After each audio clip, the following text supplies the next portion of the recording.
groidinitis or groin tendonitis, whatever you want to call it, has no bearing on me. I'm that far away. Stay away. The diagnosis is gone. I'm done.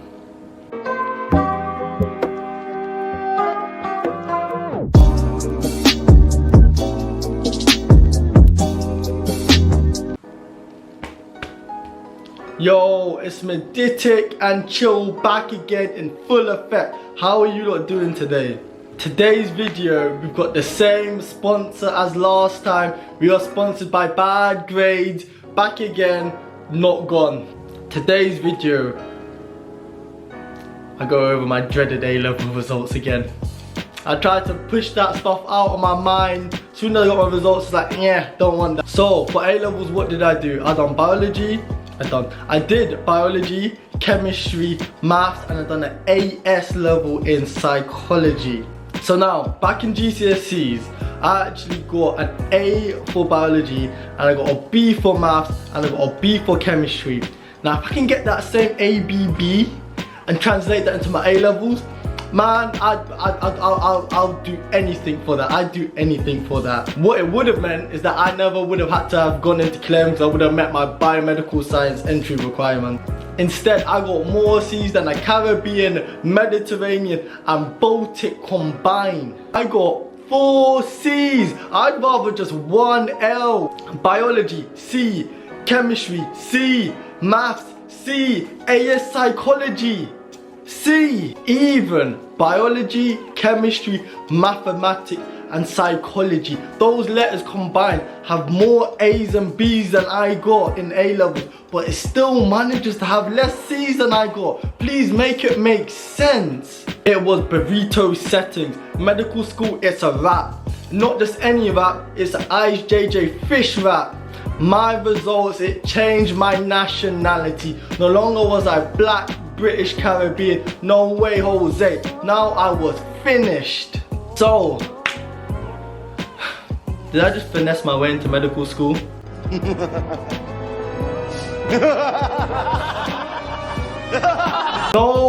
No. I came in through an alternative route. It was sat-nav settings. I was recalculating. This alternative route was moving like Route 66 in cars. It took patience and it took a lot of hard work. I say this because so many people end up staying in Radiator Springs and just end up losing interest in trying to get into medical school. Now, there's a few reasons for this. There's some reasons such as people just have really enjoyed the course and they want to do work pertaining to that course. Some people can't be asked to apply again, and then that added financial burden to pay for the course. And so about like 50% wanting to do medicine after biomed in first year. Come third year, it goes down to like 5%. Not a lot of people actually are still motivated to go down that route as they did in first year. So typical A-level entry requirements for medicine is around about 3 A's. Unlike my GCSEs, which actually met some of the minimum entry requirements, my A levels were nowhere near close. They weren't in the same country, they were a different continent, a different planet. So now, if you're in a similar situation that I was once in, you're gonna have about 4 options at hand. So one of those options is to retake exams. Another option you could do is look into access courses that you can apply for. Now, my A levels were so shocking that I don't think I met any of the entry requirements for any of the access courses, because trust me, I looked. So double check again, I don't have the up-to-date stats. Option number 3 is apply as a graduate. So that's graduate entry medicine. Either graduate entry or going into undergrad as a graduate. And your 4th and final option you have left is to pack your bags, because you're going abroad. You're going to do international medicine. You're either going to fly off to Europe, or you can fly off to America, or even the Caribbean. That even crossed my mind, but you got to have that stuff to be flying them countries there, if you know what I mean. So for me, like, in my own personal opinion, like when I was going through A levels myself, Option 1 actually did not come into my head, which is retaking exams, simply because I actually did not believe I could get straight A's. I thought I could do at least like getting B's and stuff, but for some odd reason A's were like out of the picture. That might have been because of the school I went to for GCSE probably didn't, you know, set me up with enough foundation to get me through to getting the straight A's at A-level that's required for medicine. But I didn't think I could do that, which is why that wasn't even an option in my course. And as I said previously, access courses, I didn't even meet the requirements for that one. And going international, I ain't got the money for that. I ain't got the money for that. Also with retakes as well, man, like I was living in Croydon, man. I just wanted to Croydon leave. I was done because I was not progressing academically. In fact, I was regressing. If you look at my GCSE results and then you look at my A-level results, I've just been going downhill whilst I was in Croydon. Now do you see why I am plus 500 miles away from that place? Croydonitis or Croydon tendonitis, whatever you want to call it, has no bearing on me. I'm that far away. Stay away. Diagnosis is gone. I'm done.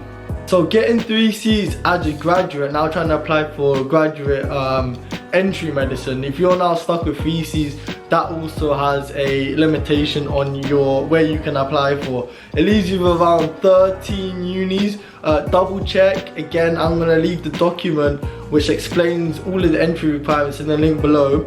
So check that again, but when I last checked, it was around about 13 undergrad unis you can apply for and then about 10 graduates. So you still got quite a lot of options, depending on how well your GCSEs went. But as you know from my last video, if you haven't seen it, links in the description, or shall I say the links up here.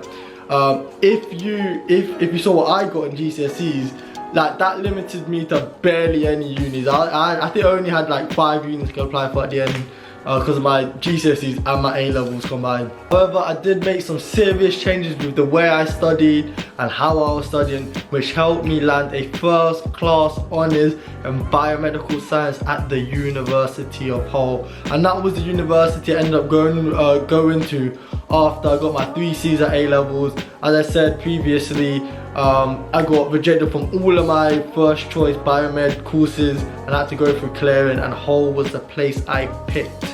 Now, getting the first class honours was enough, and even getting a 2-1 is also enough to offset poor A-level results and actually poor GCSE results as well.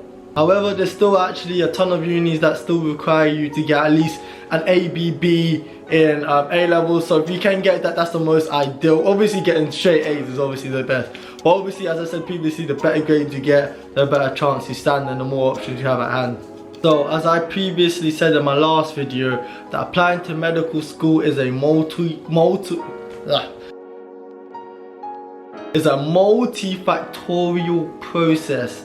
There's lots of different components that make up your application form. So I applied strategically, which then allowed me to land interviews at Aberdeen, at Barts Snow Simpson, at Clark Kent in Medway, and at 180-degree angular Ruskin. Luckily for me, there was no mention about getting L's in medical school entry requirements, because I got a fair few of them. But all of the universities I applied for, obviously they accepted 3 C's at A-levels, although Aberdeen does actually technically say you need like a B in like biology. But if you're studying something such as biomedical science and you got a high grade like a 2-1 or above, that can substantiate you getting a C in the A-level and still being able to reach the entry requirements for you to apply for Aberdeen. But also, because of the poor A-levels, you know, they would have a slightly higher emphasis on your UCAT score. So now, if you've done like what I did, GCSE didn't go well, A-level certainly didn't go well, and then you reeled it back in, you fixed up, and then you got a first class honours or you got a 2-1 degree, and so you're back on track again, then what you have to do, you have to perform well in your UCAT. So maybe you might need some UCAT tips. Stay tuned.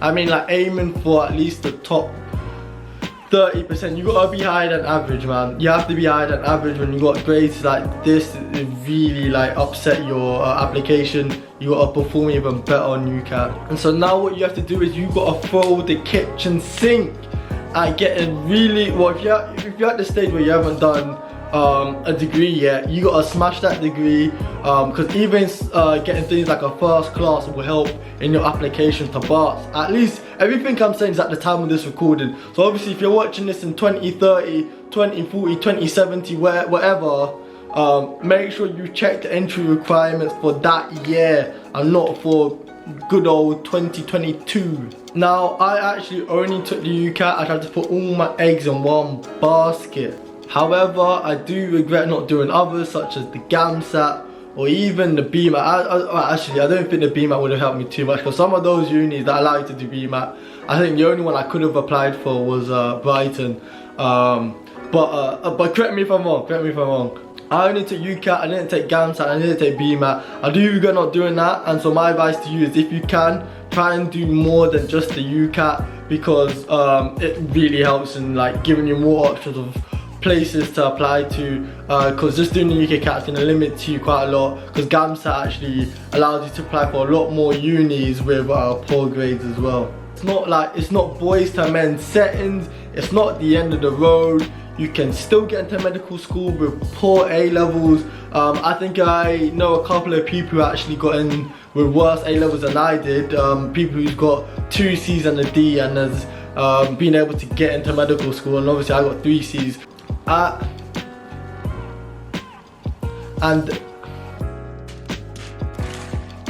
now that is the end of the video. Please stop being selfish. There's enough meditic to go round. Please share the video, like the video as well, and subscribe if you haven't to join the meditic squad. Smash the meditics out of the likes for me, please, and that will make my day. Peace.